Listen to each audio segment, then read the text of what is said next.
Wanderers মোহামেডানের ম্যাচের আরও খবর জানাতে গাজীপুর থেকে আমাদের সাথে যুক্ত হচ্ছেন ফয়জুল ইসলাম। ফয়জুল, প্রথমত জানতে চাইবো ম্যাচের আপডেট কি 1-0-তে এগিয়ে আছে মোহামেডান নাকি স্কোর লাইন পরিবর্তন হয়েছে? আর দ্বিতীয়ত, আমরা দেখেছি মুন্সিগঞ্জে সেনাবাহিনীর উপস্থিতির কারণে দর্শক অ্যালো না, অথচ অবশ্য আপনার পিছনে দেখতেই পাচ্ছি দর্শক অ্যালো হয়েছে, এখানে দর্শকরা এসেছেন। সার্বিক পরিস্থিতি কেমন দেখছেন, সুযোগ সুবিধা কেমন দেখছেন ঢাকার বাইরের ভেন্যুগুলোতে? সাগর, আমি আছি গাজীপুরের শহীদ বরকত স্টেডিয়ামে।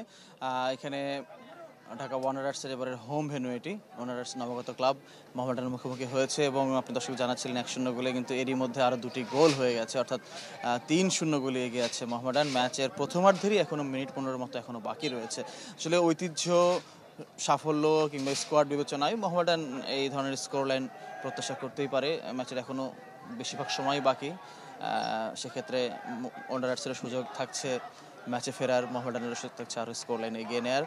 আর সাগর বলছিলেন যে ঢাকার বাইরের ভেন্যুগুলোর অবস্থা, আসলে গাজীপুর এবারই প্রথম ইনক্লুড হয়েছে আসলে প্রিমিয়ার লিগে দেশের শীর্ষ স্তরের ক্লাব ফুটবলের জন্য।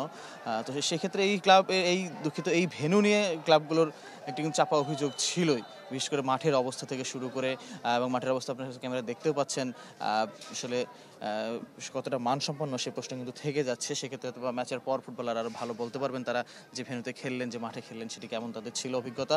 এছাড়া দর্শক এসেছে এখানে বলতে হবে, যদিও গ্যালারির মানে আসন সংখ্যায় খুব কম, সেক্ষেত্রে সেই হিসাবে মোহামেডানের ম্যাচ হিসেবে দর্শক এসেছেন।